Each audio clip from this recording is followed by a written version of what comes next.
괴물과 패스트 라이브즈라는 영화를 연달아 봤습니다. 괴물 같은 경우는 우리나라에 동일한 제목의 유명한 영화가 있는데요. 그 영화는 아니고요. 일본 감독이 만든 영화입니다. 어느 가족이라는 영화를 만들었던 감독의 영화예요. 배우도 이제 동일한 배우가 나오더라고요. 어느 가족에 나왔던 여자 배우가 여기서도 괴물에서도 나오더라고요. 일단 괴물 처음에 봤을 때는 어떤 한 사건을 이제 여러 시점에서 보여준다는 점에서 라쇼몽이 생각났습니다.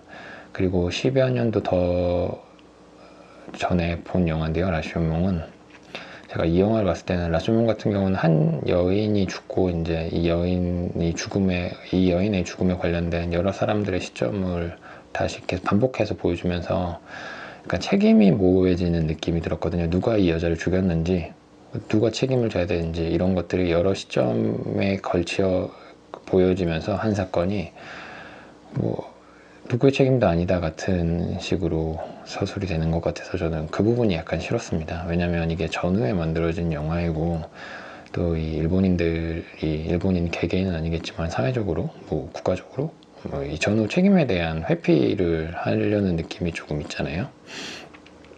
그래서 그런 걸 반영하고 있다는 생각이 들었어요. 결국 그러니까 본인들이 전쟁을 일으켰지만 여러 가지 그런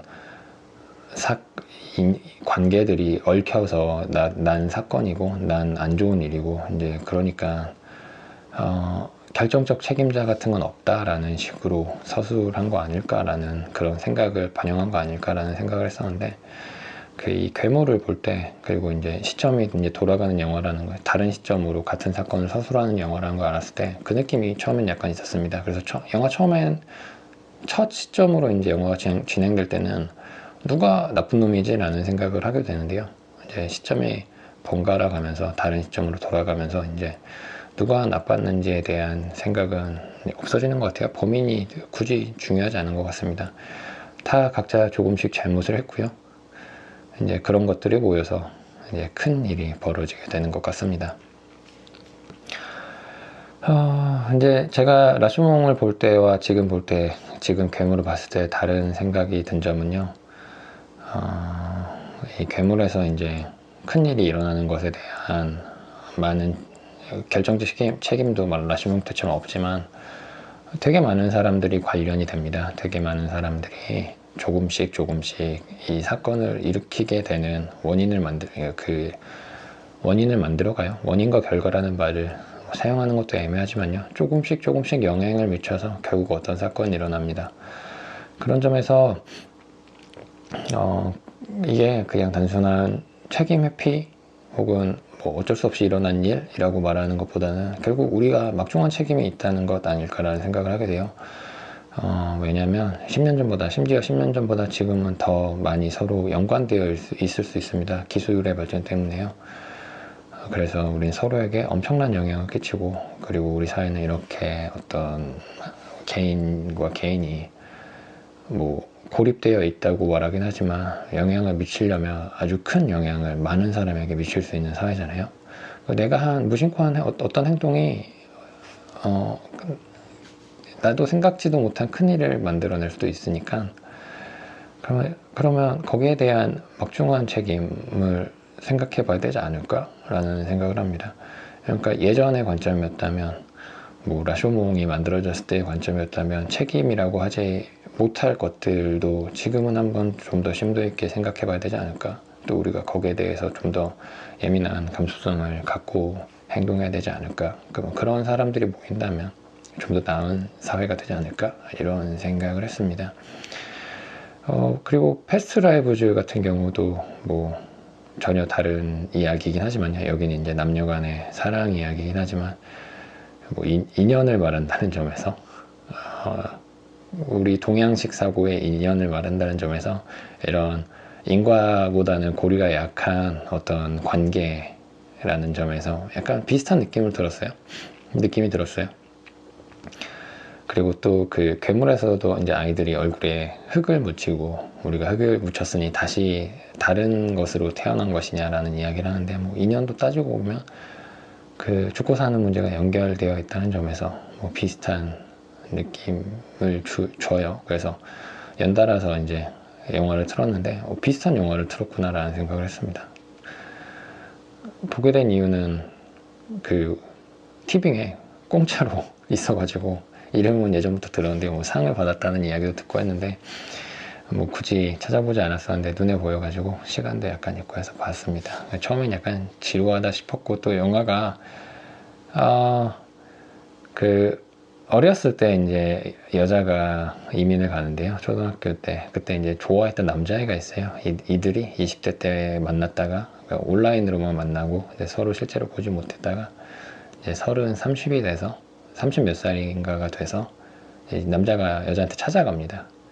그리고 이제 그냥 남자가 다시 한국으로 돌아가는 그런 이야기예요. 이야기 구조는 되게 간단합니다. 예전 같았으면 답답해 속 터져 하면서 보지 못했을 그런 이야기일 거라고 저는 생각합니다. 그런데 지금 보니까 뭔가 다 이해가 돼요. 물론 그 초등학교 때 이별은 이제 뭐 의도된 것이 아니고 뭐 부모님 때문에 어쩔 수 없는 것이지만, 그 20살 때 20대 때 이제 그들이 서로 다시 만났을 때 연락이 닿았을 때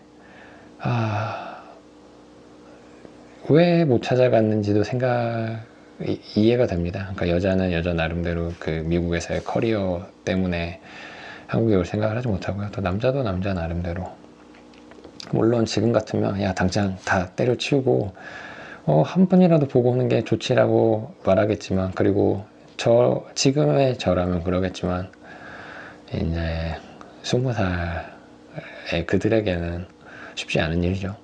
그리고 이제 저도 30대지만 이제 남자 주인공이 30대가 됐을 때는 이제 여자 주인공을 찾으러 가죠. 만나보러 갑니다. 하나 웃겼던 건 그 여자는 이미 결혼을 했고 이제 남편이랑 같이 만난다는 거예요.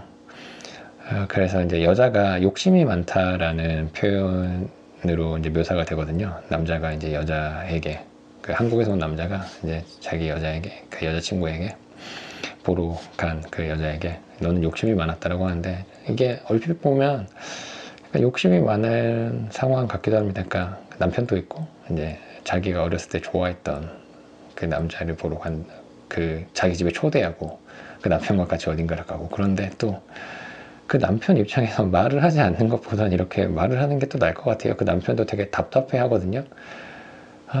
그리고 이제 그 한국에서 온 남자를 돌려보내고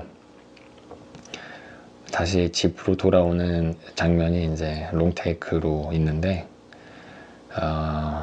미국에 있는 남편이 그 여자를 이제 계단에서 기다립니다. 현관에 있는 계단에서. 그리고 그 여자는 남편에 기대서 울어요. 뭔가 아쉬움도 있겠고, 또 뭐 제가 이민을 가지 않아서 모르겠지만 또 뭐 한국에서의 추억 뭐 이런 게 연관될 수도 있겠는데요. 그 남편의 심정에 저는 좀 더 마음이 가는 것 같습니다. 남편의 속은 타들어갈 것 같아요. 근데 그러면서도 한편으로는 그렇게라도 뭔가 안식처가 될 수 있다는 게 그 남편에게는 그 관계를 유지해 나가게 할 어떤 동력이 될 수도 있을 거라는 생각이 듭니다. 결국 이 사람이 돌아올 곳은 나 여기라는 점에서요. 그래서 좀 답답한데요. 그냥 그렇게 살아가는 거잖아요. 아무리 서로 좋아한다고 해서 이루어지는 건 정말 희박하고, 운도 맞아야 되고 시간도 맞아야 되고요.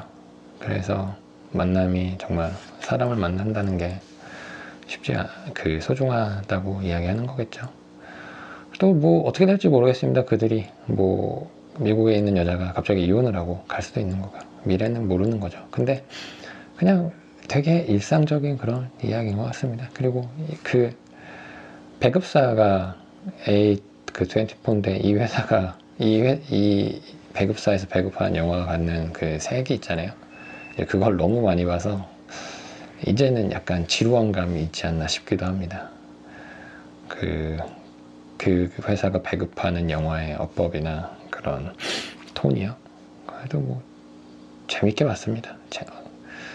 그 앞에 괴물이란 영화랑 같이 봐서 더 재밌었던 것 같아요. 그 주제가 뭔가 약간은 이어지는 느낌이 있어가지고요. 여기까지입니다. 제 감상평은.